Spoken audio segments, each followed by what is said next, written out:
Hi guys, and welcome back to Rachel Reads. I am Rachel, and today I'm going to be doing a wrap up of my June TBR books, which I have finished as of last night.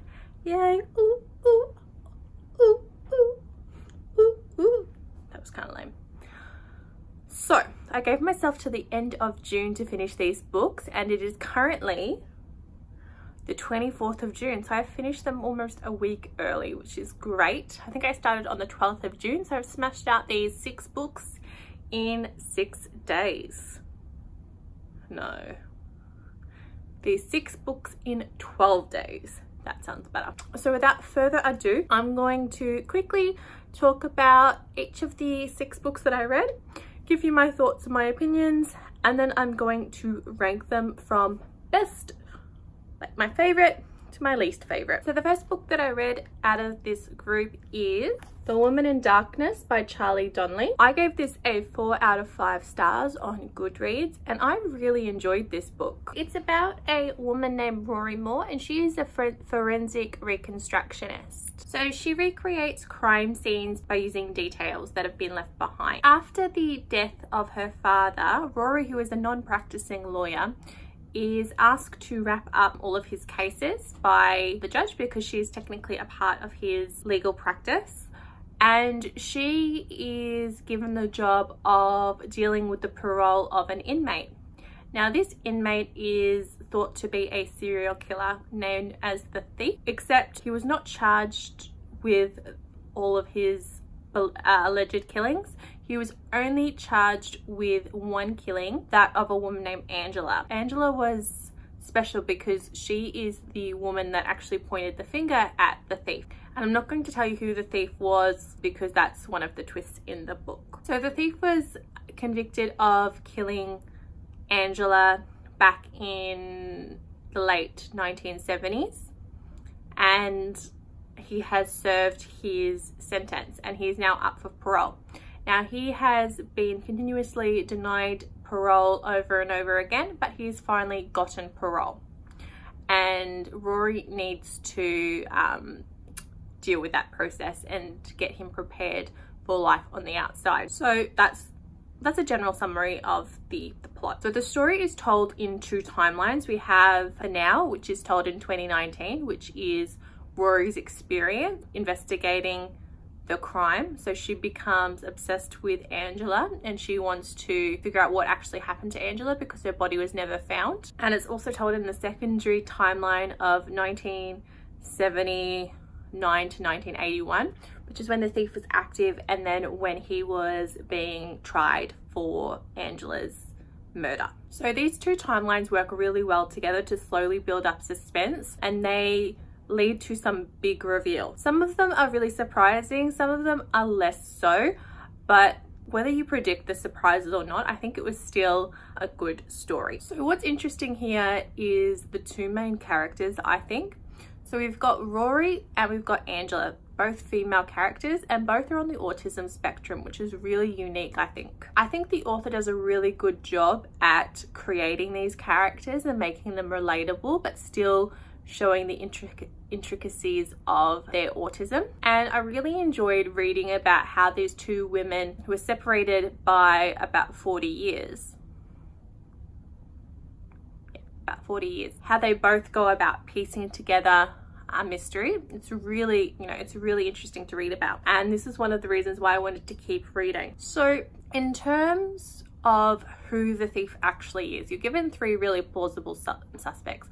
While I did figure it out before the reveal, there was still a little bit of doubt in my mind, and I was still a little bit surprised by who the thief was. The only negative I really had about this book was I think the ending was slightly unsatisfying, and it was my least favorite part of the book. I didn't feel like everything was resolved, and maybe the author is doing this because he is leaving it open for a sequel or maybe a spin-off, which I would very much enjoy. And if that's the case, then that's understandable. If there's not a follow-up or a sequel, I would be quite disappointed because I just feel like I haven't finished with Rory yet. There's still more I want to know about her. I would 100% recommend The Woman in Darkness by Charlie Donlea. I think this is a great book, and I'm really looking forward to reading more of Charlie Donlea's work. So the next book that I read is Every Last Lie by Mary Kubica, and I don't know if I'm actually saying her name correctly or not. I apologize if I'm not, but I'm not good with pronunciation or names. So I gave this book a 3 out of 5 stars, and it was my first Kubica novel, and I have since gone and bought quite a few more, which you'll see in my next haul. And I want to say before I get into this review that this book had so much potential and I was so invested in the story, but it just had very little payoff for the investment that I put in. So it's about a woman, and I want to preface this with saying, when I gave the overview in my TBR video, I got it wrong. And I don't really know how I did that, but I did. So this is what the book is actually about. So it's about a woman named Kara Solberg, and she is mother to 4-year-old Maisie and a newborn named Felix. He's only 4 days old. And she receives the heartbreaking news that there has been a car accident involving her husband and her daughter Maisie, and unfortunately her husband has been killed, as I said, a mere 4 days after their son was born. Speed and reckless driving were blamed. So Nick, her husband, was blamed for the accident, saying that he was carelessly driving. However, Clara begins to suspect that there was more at play and it was not an accident, and that it was actually foul play. So while she is grieving for her husband, Clara's world really starts to crumble as she uncovers a series of lies that Nick told her, and the perfect world that she thought she had had with her husband begins to crumble down. This book is sold as a thriller. I really don't think it was a thriller. I think it was more of a family drama, because there was no real thrilling aspect. There was no mystery. It was more a story about grief, I thought. So the story is told in 2 timelines, similar to the last book. We had a before timeline and an after timeline. So the before timeline is told from Nick's perspective, and it's in the days and weeks leading up to the accident while Clara is pregnant with their son. The after timeline is in the days and weeks after the accident, when Clara is trying to deal with the grief of Nick's accident. So we've got the days and weeks leading up to the accident told by Nick, and the days and weeks after the accident told by Clara. I usually really enjoy these multiple point of views and multiple timelines. However, I'm not sure that it actually really added anything to the story.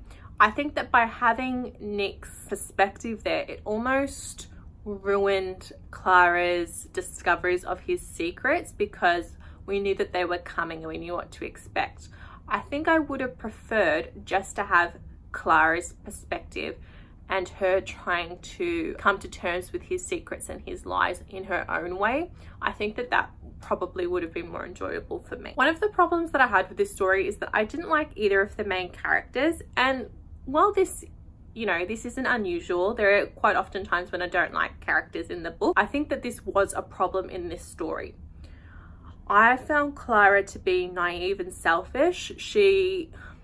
And while there's no right or wrong way to grieve, she let herself get caught away in this fantasy that she built, that something, well, not, she got caught up in this idea that something had happened to Nick, and whether it did or didn't, she really neglects her children, in my opinion. And she becomes so consumed with grief that she needs to find answers, which is fair enough, but she begins to do this in a dangerous way. She begins to investigate. She takes her children along door knocking. She becomes paranoid and starts suspecting everybody. I don't know. The other thing that really annoyed me about Clara was the fact that she refused to tell her daughter, her 4-year-old daughter, that the father had died. She didn't tell the daughter until almost the last chapter of the book. So for a 300-page book, this little girl is being told, yes, your daddy will be coming home soon. He'll be home soon. He'll be home soon. He's just away. He'll be back. How selfish can you get just because you don't want to have that hard conversation? And I get that that must be a terrible conversation. I mean, I've lost loved ones that are very close to me and I've had to have those conversations. But how can you do that to your daughter, telling her that her father is going to be coming back, but he never will be? I think that was the part that was unforgivable of Clara for me. Nick, I didn't like because I think he also just lived in this dream world. I mean, everything was falling apart around him, and he just, I don't know. He just kept telling himself that everything would be okay. He refused to talk to his wife about it, and he just lied about everything that was happening. So all of the characters in the book, including the minor characters, were really well written. I just didn't like any of them. And as I said, this book had so much potential. I thought that Kubica had set up this awesome story for this awesome big reveal that she'd been building up to. Like, she did really well at building up to something. And so she was building up, but then it just plateaued, like nothing happened. And I think that this was because she didn't want us to hate Nick or Clara, which, does it really matter if we hate the characters? I think that, you know, she was building up and then she took her foot off the pedal because she wanted us to walk away liking the character. I think if she had have stuck to what she was building to, this could have been a good story. But I don't want to say too much more without giving spoilers, but I don't know. I was really disappointed with the ending. But overall, you know, it wasn't a bad read. It was very well written, but very unsatisfying ending. And I will read some more of Kubica's novels. As I said, I've gone out and bought them already, but I won't be in a rush to do so. Okay, so the next book that I read was The Good Daughter by Karen Slaughter. And I gave this a 4.5 out of 5 on Goodreads. Almost that perfect score, but just not quite there. But this was an incredible book and I was obsessed. I would compare this quite similarly to the last book that I read, so you can read my May wrap up for that, which is Pieces of Her.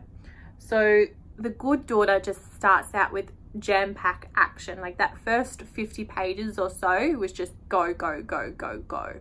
And I was like,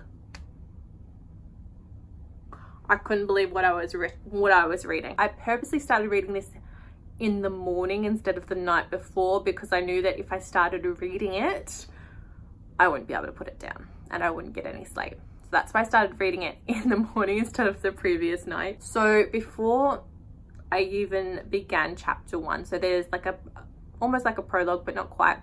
Before I even started reading chapter 1, I was hooked. I just wanted to keep reading and know what was happening. And it got to the point where this was just one of those books that you couldn't put down because you got so involved with the characters. So the very first thing that you are reading in this book is this horrible, horrific event that tears apart a family. Like there's a murder, there's horrific things happening to this family. And then she ends that story and we jump to 28 years later where we are reintroduced to the characters. So we have the Quinn family and the two daughters are Samantha and Charlotte. So Sam and Charlie, and their father Rusty.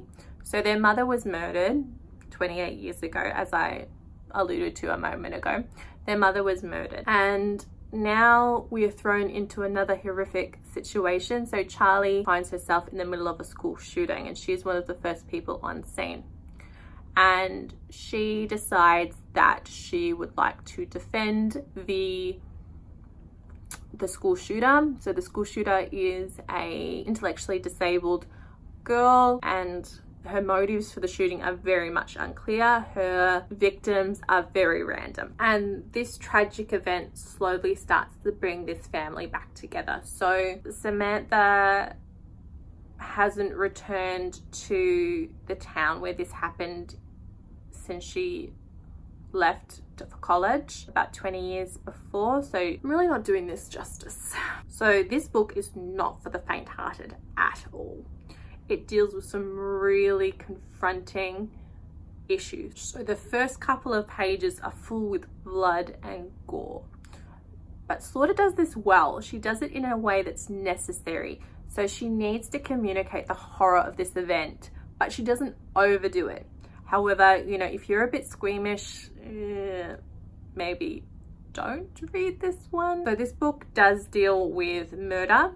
It deals with rape, assault, school shootings, kidnapping to a degree, and just some really horrific themes. One of the reasons that I loved this book so much was the characters. I got so invested in all of the characters, and not just Charlie and Sam, but also Rusty, their father, Lenore, who is Rusty's assistant, Ben, who is Charlie's husband. I got so invested in all of these characters, and I just loved reading about them, and I really hope that there is some sort of crossover and we get to see these characters in another book, because that's how much I love them. So the plot of this book is genuinely engaging. The main plot is not what happened 28 years ago. That is not the main plot. The main plot is the school shooting, and then we sort of have flashbacks to a degree. Well, not really flashbacks. We have I'll call them flashbacks. We have like flashbacks to the event that happened, and the girls, Charlie and Sam, start to make parallels in their mind, and they start to compare the two events. My only complaint for this book, and the reason it didn't get the full 5 stars, was the excessive use of dialogue, and this was a complaint across the board from many reviewers. There were pages and pages of dialogue, and I think this information just could have been communicated in a different way. It just got a little bit dull. But overall, this was an incredible book. I will 100% be reading more Karen Slaughter's, especially these standalone novels. Please get your hands on it. It was so good. The next book that I read was The Nowhere Child by Christian White. Oh my God, this book was so good. It was incredible. I gave this book a 5 stars. 5 out of 5, perfect score. So this is the debut novel of Christian White, who is an Australian author, and it does not read like a debut. It is so good. In 1990, a 2-year-old girl named Sammy Went, I kept reading it as Sammy West, but it's Went. She vanished from her home in Manson, Kentucky, without a trace. So nobody had any idea about what happened to her. She vanished from her bedroom in the middle of the day. The police were stunned, and they had no idea what had happened in this little small town, and it was unheard of. 28 years later, in Melbourne, Australia, Kim Leamy is happily living her life. She's a photographer, and one day a man approaches her, and he says that he believes that she is Sammy Went, and that she was kidnapped when she was a child. All of a sudden, Kim's life is thrown into turmoil, and due to a few different circumstances, she ends up believing this man, and she flies to America, and she begins to investigate what happened to her and how she was taken from her family. So firstly, one of the reasons why I was hooked on this book is because it began in Melbourne, and not just Melbourne the city, but little towns that I've been to, like Caroline Springs is where Kim's sister lived. Caroline Springs is where my partner's parents live. I mean, I'm there every other week almost. One of the girls that Kim taught in her photography class went to Mornington Secondary College. I went to one of my teaching placements there. Like, it's not often that we get to see those intricacies of Melbourne, and I love that. It hooked me in straight away.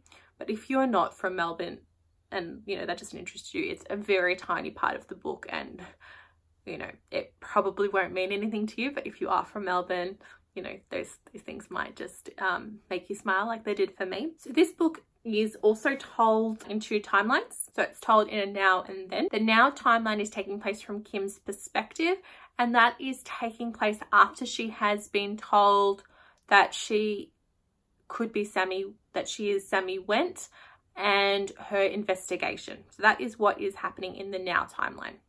The then timeline is happening back in 1990 in Manson, Kentucky, and that is told from multiple different point of views, and that is telling us what happened in the lead up to Sammy's disappearance, and also the immediate investigation by the police, and what was happening in the town immediately after she went missing. I personally enjoyed the then chapters so much more.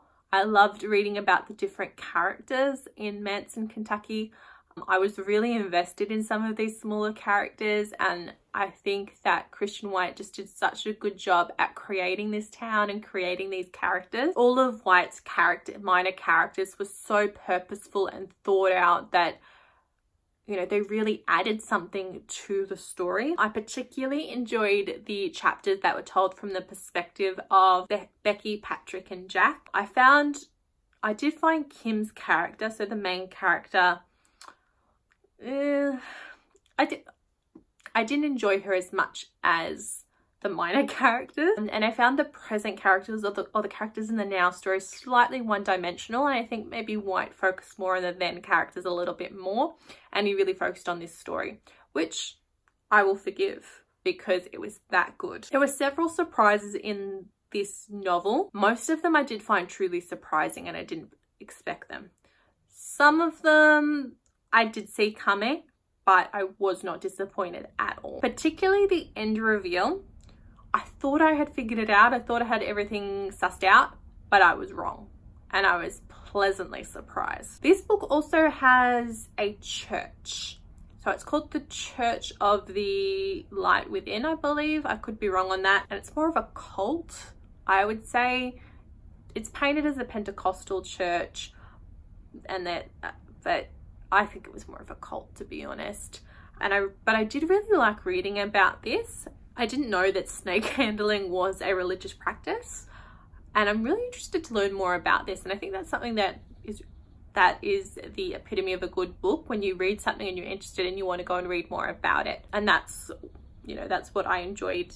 That's one element that I really enjoyed about these books. I particularly liked reading about how Molly is Sammy Went's mother. I particularly liked reading how she embraced this church after the loss of her daughter.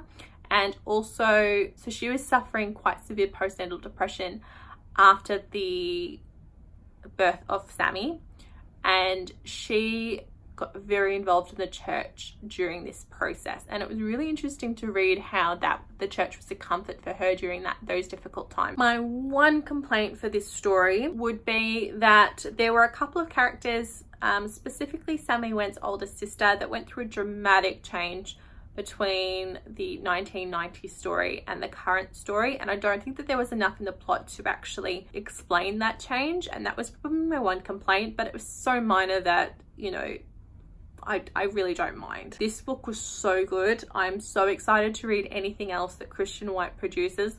Please get your hands on this. It was incredible. So that is The Nowhere Child by Christian White. Get your hands on it. I have two more books. The next book that I read was Force of Nature by Jane Harper. Now, if you read my May wrap-up, or if you watched my May wrap-up, or you've seen any of my other videos, you will know that I've been harping on about The Dry by Jane Harper. I was obsessed with that book. Like, nothing compared. Actually, that's a bit of a lie. That's a bit of an exaggeration. So I was so excited for this book. Unfortunately, it was not as good as The Dry for me, but it was still an enjoyable read. I gave a 3.5 out of 5 on Goodreads, and yeah, it was all right. As I said, one of the problems for this book with me may just be that I had such big expectations that it couldn't possibly live up to what I was hoping to get out of the book. So my expectations were so high that it just couldn't possibly meet them. So this is the second book in the Aaron Falk series. After so the first one was The Dry. If you have not read The Dry, you will still understand the book. I would still recommend reading The Dry before you read this one, because it does sort of explain a little bit about Aaron and some of his injuries and some of his issues and bits and pieces. So I would definitely read The Dry first, but you will still understand Force of Nature even if you haven't read it. So this is the story about 5 women who go into the Australian bush, and only 4 come out. So the woman that goes missing is the woman named Alice Russell, and she is a whistleblower in Aaron Falk's latest case. So if you do not know, Aaron Falk is a member of the Australian Federal Police, and he investigates financial crimes. So Alice is his latest witness for the company that she works for. So he's investigating the company that she works for. And it just so happens that when Alice goes missing, she's on a company retreat. So all of the women that she was with when she was missing, she actually works with. So this brings in a whole interesting element to a otherwise just, you know, simple missing persons case. What makes this even more interesting is that on the night that Alice goes missing, Aaron Falk receives a mysterious voice message on his phone, and he can't make out a lot of it, but he can make out a small part that says help her. So he begins to worry that Alice hasn't just gone missing by her own accord, that something may have happened to her. So this is going to sound familiar, but the story is told in 2 timelines from multiple perspectives. So the first timeline that we are introduced to is the timeline that occurred before Alice went missing. So it takes place from Thursday afternoon to Sunday night. And this is told from the perspective of the 4 women that come out of the bush safely. So the 4 women that Alice was camping with. And this is the events that were leading up to Alice's disappearance. During this timeline, you get a good look at the different relationships that Alice had with these different women, and you get a really good idea about how quickly things can go wrong in the Australian bush. Because unfortunately, these women take a wrong turn on their hiking trail and they are left without food and supplies in the middle of the Australian bush. So the second timeline is the timeline after Alice has disappeared, and it is told from the perspective of Aaron Falk, and it is the investigation into how Alice has gone missing. How she just simply wandered off into the bush and gotten lost, or has something more sinister happened to her. So the 2 different timelines work well to slowly trickle information to you, and they also plant the occasional red herring to keep you on your toes, and you constantly keep wondering what actually did happen to Alice. As you get deeper into the novel, the chapters slowly start getting shorter, which builds the suspense until you finally uncover what actually happened to Alice. I found the pacing in this novel very slow, even slower than the Dry. But the difference between this story and the Dry was the Dry had something engaging at the very start of the novel that instantly pulled you in and got you invested in the story. Force of Nature didn't do that for me, which meant that I'm spending a lot of time reading this really slow-paced novel and there's nothing to capture my attention or to engage me. Also in this novel, there was no real big reveal. So I'm reading and reading and reading, and you know, there is this slight reveal, but I just don't think it was big enough payoff for the time that I invested in reading the story. If it wasn't for the sophisticated language and Jane Harper's writing style, I may have abandoned the novel a couple of 100 pages into the story. It is really clear that what Jane Harper does well is create atmosphere. In both the Dry and Force of Nature, she does this so incredibly well. She uses the harsh Australian environment to show the desperation of her characters and the desperation of the women that are lost. One thing that I think I really struggled with this book is that besides Aaron and Carmen, there were not any characters in this book that I liked, and I really struggled to have sympathy for the women lost in the bush. And I also had trouble sympathizing for Alice because she just was not a very likable character. It also made it hard when so much of the story was focused on these women trapped in the bush. When I'm not enjoying reading about them, it was hard for me to stay engaged. One thing I did really enjoy about this story was the subplots, particularly the story of Alice's daughter and like the sexting scandal, the story of Rebecca and her anorexia. I thought this brought some really interesting elements to the story, which I wasn't expecting. Overall, this is an enjoyable book, but read the Dry. That's the one to go for. I am still looking forward to reading more of Jane Harper's novels, and you will notice that Force of Nature will be in my next TBR. So hopefully I will enjoy that one as much as the Dry. Okay, the last book that I read in this group was The Woman in the Window by AJ Finn, and I finished reading this book last night, so it's really fresh in my mind. So I gave this a 3 out of 5 stars on Goodreads, and I will preface this with saying I really wanted to enjoy this book. It just didn't quite do it for me. So the start of this book is slow. Whoa. I was trying to do that for a dramatic effect, but I don't think it really worked. The first 100 pages. So this is not a small book. It's about 400 pages 450 pages. 450 pages. It's very long for this kind of thriller. So the first 100 pages are really just about learning about Anna and her illness. So Anna is the main character and she's an agoraphobe. So she had something very traumatic happen to her about 10 months ago and she's now unable to leave her house. And she lives in her house alone with the exception of her tenant David, who lives in her basement. And her one connection to the world is her window and she likes to watch her neighbors. So for the first 100 pages, nothing particularly happens except we're learning about Anna and her medication and her doctor and that sort of thing. It was long. It was arduous trying to get through those 100 pages. While I did enjoy reading about Anna, she's a very smart, well-educated woman. It was just too long. Anyway, as I was saying, Anna is an agoraphobe and her one escape from her arduous life in her house is her window. And so she likes to watch her neighbors. She becomes obsessed with the new family that moves in, the Russells. And one day she witnesses a crime and no one believes her. Eventually, everyone begins to doubt Alice and even Alice begins to doubt herself. And we start to wonder, what did Alice actually see? So this book has very similar vibes to Girl on the Train. We have Alice, who is an unreliable narrator. She is an alcoholic and she is on very serious medication that can cause hallucinations and make her a very unreliable witness. If you have read Girl on the Train, there are very similar.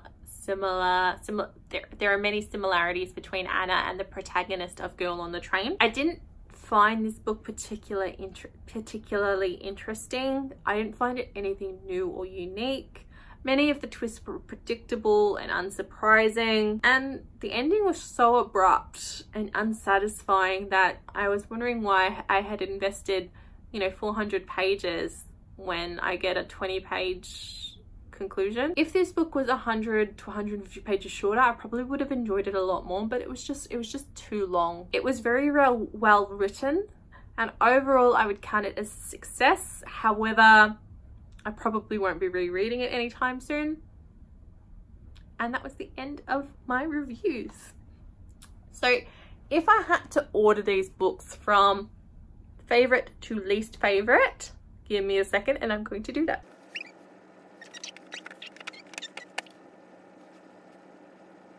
Okay, if I was ordering these from best to worst, well, not best to worst, but favorite to least favorite, I would say The Nowhere Child would come first, followed by Karen Slaughter's The Good Daughter, then The Woman in Darkness by Charlie Donlea, then Force of Nature by Jane Harper, followed by Every Last Lie by Mary Kubica, and last but not least, well, it is least favorite, so The Woman in the Window by A.J. Finn. So they are my 6 books that I have read. Please let me know if you have read any of those books and what you thought. Also, I'm going to be choosing my next 5 TBR books. Please let me know if you have any suggestions. Thank you for watching. Don't forget to like and subscribe, and I will see you next time. Bye.